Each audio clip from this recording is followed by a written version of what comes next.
جماعة الاخوان المسلمين يجب حظرها عمليا، هي محظورة قانونيا، يجب حظرها عمليا، لانها هي السبب في كل هذه البلايا التي تحصل.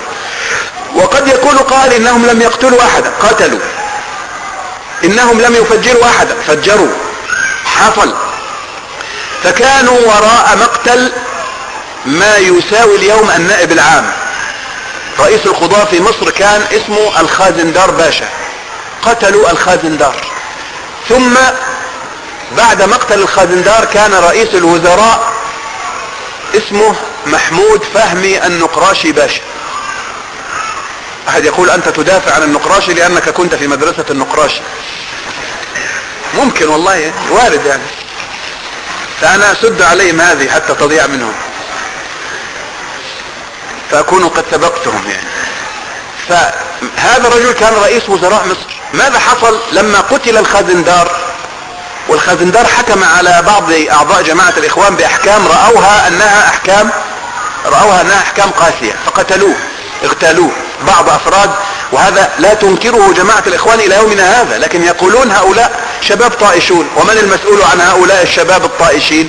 وماذا يؤمننا نحن مع مرور الوقت انه يخرج ايضا منكم شباب طائشون وتقولون شباب عيال صغيرة وغلطت؟ طب من مسؤول عنهم؟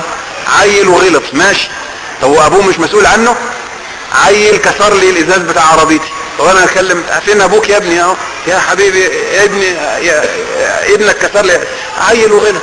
لا، عيل وغلط انت تدفع، مش عيل وغلط تكسر لي البتاع تقول لي عيل وغلط. انت تدفع ما تسبب فيه ولدك لانك لم تحسن، انت مسؤول عن ولدك. مفيش حاجة اسمها عيل وغلط. شباب طائش انت مسؤول عنهم، انت الذي ربيتهم، انت الذي علمتهم، انت الذي نشأتهم، فانت مسؤول عن تصرفاته. اما تعمل جماعة ويكون الشاب ده مبايع ليك على انك امير الجماعة وهو عضو في الجماعة، انت مسؤول عن تصرفاته. هو لا يتصرف الان بصفته الشخصية، تصرف بصفته عضو في جماعة الاخوان المسلمين. فقتلوا الخازندار. قام رئيس الوزراء محمود فهمي النقراشي باشا اصدر قرارا بحل جماعة الاخوان المسلمين. قاموا اغتالوا النقراشي باشا نفسه رئيس الوزراء. فلما اغتيل النقراشي، وانا حكيت لكم هذا قبل ذلك، لما اغتيل النقراشي باشا، طبعا من المسؤول عن اغتيال النقراشي باشا؟ هل هم الشباب الذين اغتالوه؟ من المسؤول؟ جماعة الاخوان المسلمين. من اميرها ورئيسها؟ حسن البنا، وكان موجودا. فقامت الحكومة بتأمين عملية الاخذ بالثأر التي دبرتها زوجة النقراشي باشا. يعني باختصار زوجة النقراشي باشا راحت جابت 2 مخبرين من الصعيد، مش معروفين، مخبرين، هم مخبرين فعلا رسميين في الحكومة، لكن هي استأجرتهم بالايه؟ بالمال. قالت لو قتلتم حسن البنا في مقابل مقتل زوجي، يعني العملية كانت عملية ايه؟ تار، باختصار لا صلة لها بالاسلام ولا بالدين ولا بشيء. ست يعني مرات الراجل زوجها قتل، اغتيل، فقالت لا ما ينفعش، مش هيبرد قلبي الا لما الراجل اللي تسبب في مقتل زوجي يقتل. فاعطت هؤلاء المخبرين مكافأة كبيرة وعدتهم بها اذا هم نفذوا العملية. والحكومة كانت تعلم بهذا الامر، لكنها كما يقال عملت نفسها ايه؟ مش واخدة بالها يعني، لانهم كانوا فعلا شعروا بخطورة هذه الجماعة، فقالوا من مدبر، من العقل المفكر؟ هو حسن البنا. اذا نحن ندع المرأة تتخلص منه، تريحنا منه ومن مشاكله. وهذا ما حصل.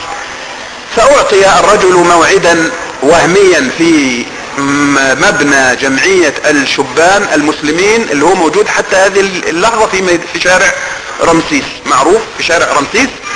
فهذا المبنى مبنى جماعة الشبان المسلمين اعطي حسن البنا موعدا فيه في وقت معين، واعدت الخطة للتخلص منه وهو يركب سيارته او هو نازل من السيارة. المهم انهم اطلقوا الرصاص عليه وتم نقله لسطح المبنى وترك ينزف عن عمد حتى يموت. ثم تم نقله الى مستشفى قصر العيني، وهناك ايضا اعطي الاطباء اوامر بانهم لا يقربون، تركوه ينزف حتى مات، لانهم يريدون ان يموت الرجل. وفعلا مات الرجل وانتهت حياة حسن البنا هو الذي تسبب في هذه النهاية المأساوية لحياته عندما أسس جماعة الإخوان المسلمين. جماعة الإخوان المسلمين جماعة خطيرة جدا، خطيرة، ومن تحت عباءتها خرجت جماعة الجهاد، ومن تحت عباءتها خرج جماعة التكفير والهجرة، ومن تحت عباءتها خرجت الجماعة الإسلامية، ومن تحت عباءتها خرج حزب التحرير، ومن تحت عباءتها خرجت معظم التنظيمات والجماعات التي في الساحة، كلها كانت في الأصل جماعات منضمة أو تحت لواء جماعة الإخوان المسلمين. فهذه جماعة خطيرة وهي سبب الشر والبلاء، ويجب منعها وحظرها عمليا. هي ممنوعة قانونيا. يعني سبحان الله الآن المرشحون اللي رشحوا نفسهم في مجلس الشعب ونجحوا، كاتب مرشح جماعة الإخوان المسلمين، والحكومة نفسها تقول هؤلاء مرشحوا جماعة الإخوان المسلمين المحظورة. لكن واحد يقول طيب والحكومة سايباهم ليه؟ أقولها بكل صراحة، الإخوان المسلمون أسست الجماعة سنة 1928. الحسن البنا رحمه الله مولود سنة كام؟ 1906. يبقى كان عمره كام سنة لما بدأ الجماعة؟ 22 سنة. تصوروا شاب عنده 22 سنة يعمل جماعة عالمية ويقول أنا أمير هذه الجماعة. 22 سنة، شاب صغير. فكرة طرأت في باله، وهي فكرة شيطانية طبعا، وهو يحسب أنه يحسن صنعه ولا يحسن صنعه، وليس الذي فعل أبدا من الخير في شيء أبدا، شر محض، شر. تسبب في كل هذه البلاء، كل الإرهاب اللي في الدنيا سببه جماعة إخوان المسلمين. يوم تأسست هذه الجماعة كان بداية الإرهاب في العالم كله. الآن هذه الجماعة موجودة في كل أنحاء الأرض، في أفريقيا وفي آسيا وفي أوروبا وفي أمريكتين، مفيش قارة في الأرض، وفي استراليا تخلو من جماعة الإخوان المسلمين. وجماعة عندهم، اسمعوا إخوان، عندهم بنوك وعندهم مؤسسات اقتصادية ضخمة، يعني من أغنى أغنياء الأرض. هذه الجماعة ممولة بأموال المسلمين. بيعملوا إيه؟ وهذا الكلام مش من عندي، قاله محمود عبد الحليم وهو منهم، كاتب كتاب جماعة الإخوان المسلمين، الإخوان المسلمون أحداث صنعت التاريخ. إيش كاتب إيه محمود عبد الحليم؟ كاتب كنا نقسم أنفسنا إلى مجموعات مستغلين قضية فلسطين، فعندما ينتهي الخطباء من صلاة الجمعة نختطف منهم مكبرات الصوت، مقسمين نفسهم 2-3 يروحوا جامع مش عارف الكخية، 3-4 يروحوا جامع الرفاعي، 5-6 يروحوا جامع السلطان حسن. ما طبعا تعرفون القاهرة القديمة كانت فين؟ في هذه المنطقة، حلمية الجديدة والقلعة ومحو هذه المساجد. و3-4 يروحوا جامع اللي في شارع القلعة ده اسمه جامع ايه على الشمال، اسمه قيسون، وجامع قيسون، وقيس على هذا.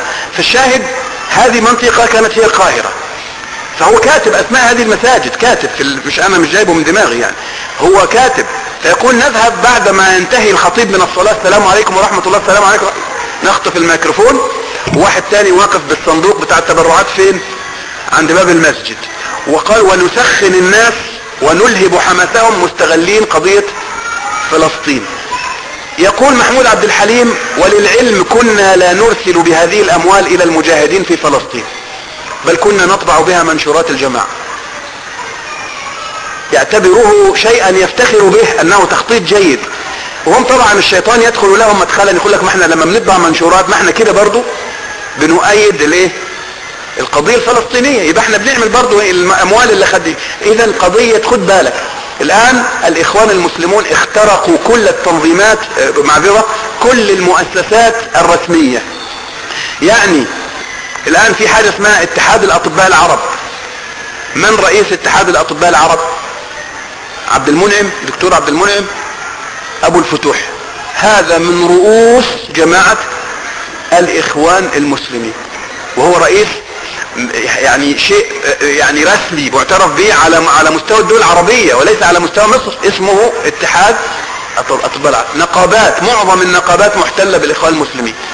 الاتحادات الطلابية محتلة من الإخوان المسلمين. الآن مجلس الشعب بدأوا تزيد نسبته. اختراق كامل لمؤسسات الدولة. لذا ليس من السهل أن تضرب الحكومات العربية والمسلمة الإخوان المسلمين في يوم وليلة. هؤلاء الآن مثل الأخطبوط الذي انتشر فين؟ في كل مكان، أو السرطان. ليست يعني واحد، تصور واحد عنده سرطان في كل أنسجة جسمه، يمكن ان تتخلص من هذا السرطان في يوم وليلة؟